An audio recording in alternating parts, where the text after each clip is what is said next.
Gordon Chang is the go-to guy for expertise about China and how the U.S. must relate to the Chinese Communist Party, calling for civilizational war against America. He lived and worked in China for over 2 decades. He's a graduate of Cornell Law School, an author, a frequent commentator on China. I want you to welcome to the show a guy I respect as much as anybody I've ever known, and I'm delighted he's here. Please welcome Gordon Chang. Gordon, great to have you.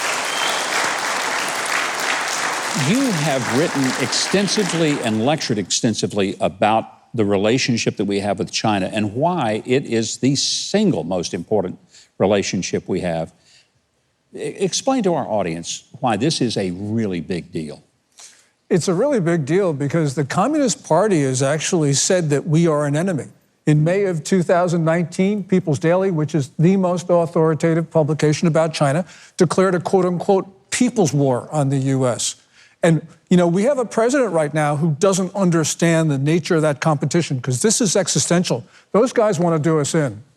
So it's not just a matter of they'd like to be a little stronger economically. They really want to see us disappear. Well, last year, they took steps to incite violence on American streets. They did that this year as well. You know, Xi Jinping, the Chinese ruler, he doesn't want to compete with us in the existing international system. He wants to overthrow it altogether because he drops hints about how China should be the world's only sovereign state, which means that everybody else, including America, should just be a colony.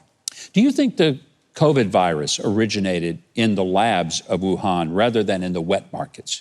Yeah, I think so. You know, we don't know right now, Governor, but there are a lot of indications that it did come from that lab. Remember, they were storing more than 1,500 strains of coronavirus.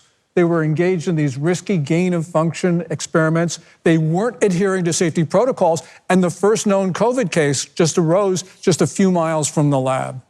It's frightening if it was accidental. It is even more frightening if they intentionally unleash this on the world just to be able to figure out what kind of damage they could do to the world economy. Yeah, I think that it was an accidental escape from the lab, but it was an intentional release of the disease beyond China's borders. Xi Jinping, when he saw what the disease did to cripple China, he then, for at least 5 weeks and maybe much more, he lied about the contagiousness of this disease. He said it wasn't contagious when everybody in China knew that it was, and then he pressured countries to not impose travel restrictions and quarantines on arrivals from China while he was locking down his own country, which means he thought those lockdowns were effective, which means that he thought by forcing countries to take passengers from China, he was spreading the disease. So this was a malicious spread of the disease beyond China's borders. A lot of American companies, big companies, make a lot of money doing business with China.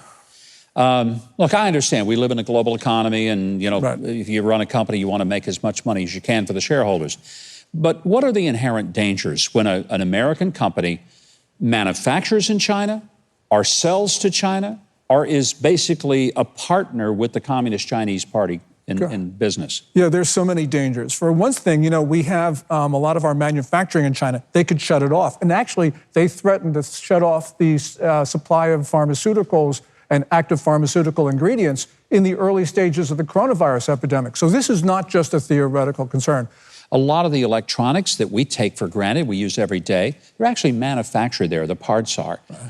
I've heard security people say they're very concerned that built into and baked into these products are ways that the Chinese government are able to download our data, take all kinds of information, and they know more about us than we know about ourselves. Is there any truth to that? Well, there certainly is. So, for instance, you got Huawei Technologies, which is the world's #1 manufacturer of telecom equipment. They were caught for 5 years surreptitiously downloading data from the headquarters of the African Union, which China donated and built. And they did that through Huawei servers. And there's Huawei equipment in our telecom networks. Now, we're ripping it out.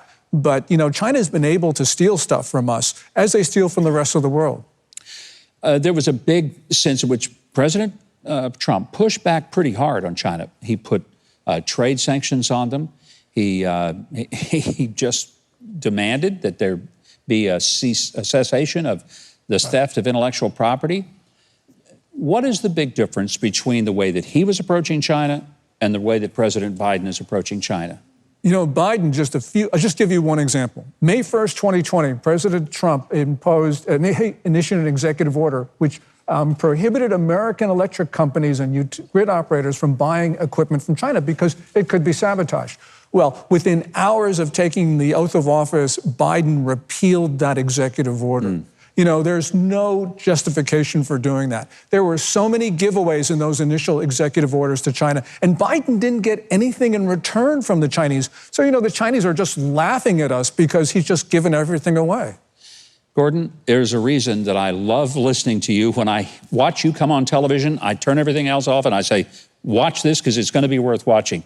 You just reminded me again tonight why I feel that way. I want to say thank you for your time and your insights tonight. And for our audience, please read all of Gordon's columns, and you can do that by going to gordonchang.com. Plus, find all of Gordon's books, including the latest book of his called The Great U.S.-China Tech War. You can get that anywhere that books are sold. It is a must-read.